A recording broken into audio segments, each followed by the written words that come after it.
Ikhwani bidina azakumullahu jami'an. Riwayat ini yang datangnya dari Ismail ibnu Ubaidillah, ya, menjelaskan kepada kita bahwa pada hari nanti, yakni hari kiamat kelak, manusia mereka akan menangis, mereka akan menyesal, mereka akan berandai-andai seandainya Allah menghidupkan kita kembali, seandainya Allah mengeluarkan kita dari neraka ini, kita akan melakukan amalan salih, ya. Bahkan mereka berjanji, berjanji untuk tidaklah mengulangi dari perbuatan-perbuatan yang mereka dahulu lakukan, dan mereka akan melakukan amalan-amalan salih, ya. Namun sekali lagi, ikhwani bidin azakumullah, ucapan-ucapan, tangisan-tangisan dan juga harapan mereka ini tentunya harapan yang sia-sia. Tidaklah menyebabkan mereka diringankan dari azab. Tidak pula Allah Subhanahu wa taala mengeluarkan mereka dari api neraka tersebut. Bahkan sebagaimana dalam pembahasan kita sebelumnya, tangisan-tangisan mereka ini akan semakin memperparah, akan semakin memperberat dari azab yang Allah Subhanahu wa taala berikan kepada mereka. Berkata Imam Ibnu Abi Dunya rahimallahu taala selanjutnya dengan sanad yang sampai pada seorang yang bernama Al-Imam Safwan Ibnu Muharris rahimahullahu taala. Dikatakan oleh Safwan Ibnu Muharris, kana li Daud yaumun yatawa'ahu fihi. Beliau menyebutkan bahwasanya Nabi Daud alaihi salatu wassalam, beliau memiliki hari yang hari tersebut beliau menyendiri dan beliau bermuhasabah dari amalan-amalan yang beliau lakukan, ya, sejauh mana ketaatan, sejauh mana kemaksiatan yang dilakukan oleh beliau. Yaqulu au'i min azabillah, au'i min azabillah, au'i qabla alla au'ah. Beliau mengatakan, berlindunglah dari azab Allah, berlindunglah dari azab Allah sebelum nanti tidak ada pelindungan melainkan pelindungan Allah Subhanahu wa taala, ya. Ikhwani bidin azakumullahu jami'an. Maka diterangkan bahwasannya Safwan Ibnu Muharris ini ketika suatu hari beliau di majelisnya, beliau menerangkan atau beliau membaca bagaimana dahsyatnya azab yang Allah Subhanahu wa taala berikan kepada penduduk neraka. Faghalabahul buka faqama. Maka beliau pun menangis di majelis tersebut. Kemudian beliau pun menutup majelisnya karena beliau tidak bisa menahan tangisan yang begitu dahsyat ketika beliau membaca dan merenungi dari azab-azab Allah Subhanahu wa taala.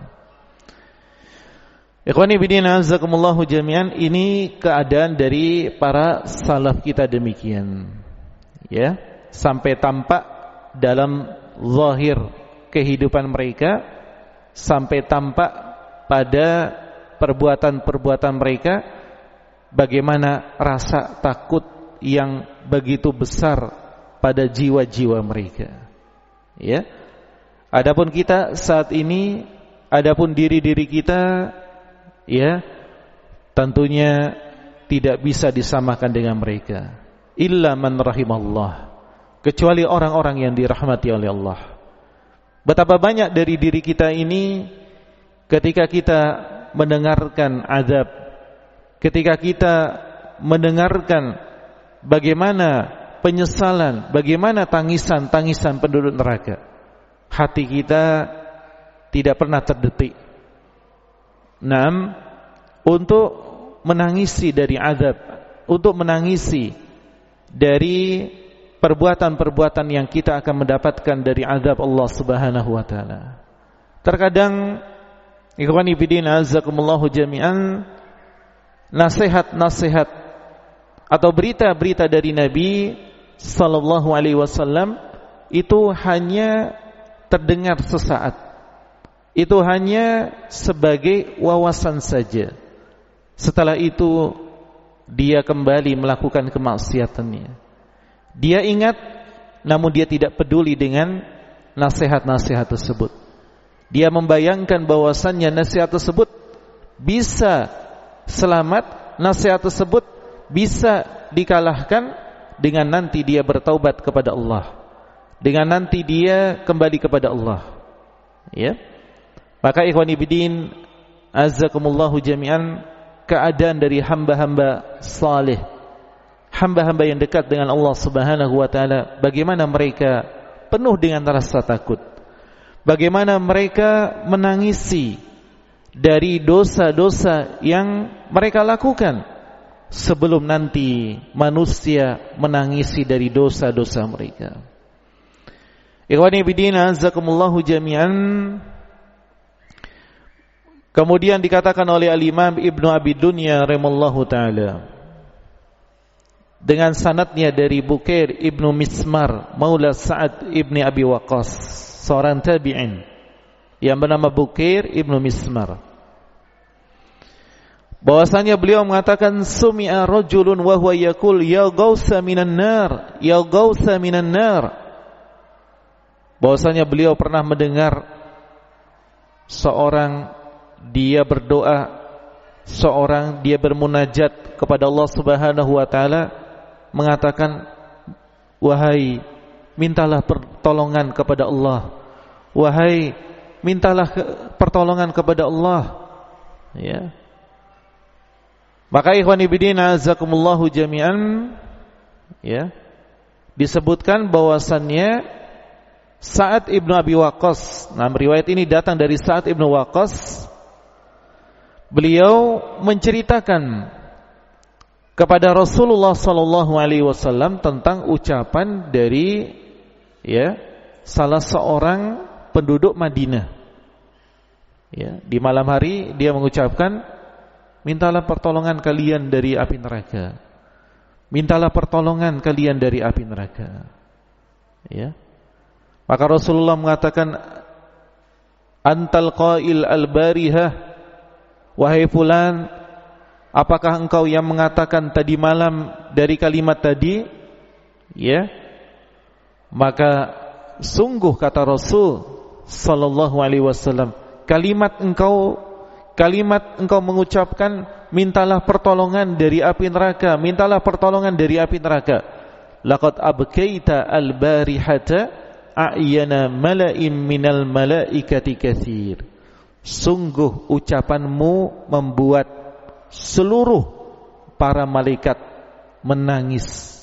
Sungguh ucapanmu membuat para malaikat menangis dari sebab ucapanmu tadi. Ya. Karena ikhwani bidin azakumullahu jami'an, tentunya para malaikat sebagaimana dalam riwayat-riwayat yang telah kita baca sebelumnya, mereka benar-benar mengetahui begitu dahsyatnya azab Allah. Mereka benar-benar memahami bagaimana azab yang Allah Subhanahu wa taala sediakan di dalam api neraka. Sehingga ketika ada seorang manusia yang bermunajat di malam hari untuk berlindung dari an-nar, dari api neraka, maka para malaikat yang mendengarkan doa hamba tersebut, mereka pun ikut menangis. Mereka pun ikut larut dalam rasa takut yang ada pada hamba tersebut. Ikhwani bidina azakumullahu jami'an, riwayat ini dan juga riwayat sebelumnya tentunya ikhwani bidina azakumullahu jami'an sebagai pengingat kepada kita semuanya, sekaligus sebagai motivasi kepada kita untuk kita bersemangat di dalam beribadah. Dan juga seorang hamba dengan dia membaca dan merenungi atau mendengar dari riwayat-riwayat bagaimana penyesalan, bagaimana azab, bagaimana tangisan, dan juga bagaimana azab Allah Subhanahu wa taala, dia akan tergerak, dia akan bangkit untuk semakin dekat dengan Allah Subhanahu wa taala. Dan juga dia dengan mendengarkan dan dia merenungi dari riwayat-riwayat tersebut, dia akan semakin jauh dari larangan-larangan Allah. Dia semakin takut dari batasan-batasan Allah Subhanahu wa taala. Demikian ikhwani bidin azakumullah jami'an, beberapa riwayat yang dapat kita baca pada pertemuan kita di malam hari ini. Wallahu taala a'la wa a'lam bis-shawab. Subhanakallahumma wa bihamdika asyhadu an la ilaha illa anta astaghfiruka wa atubu ilaik. Walhamdulillahi rabbil alamin.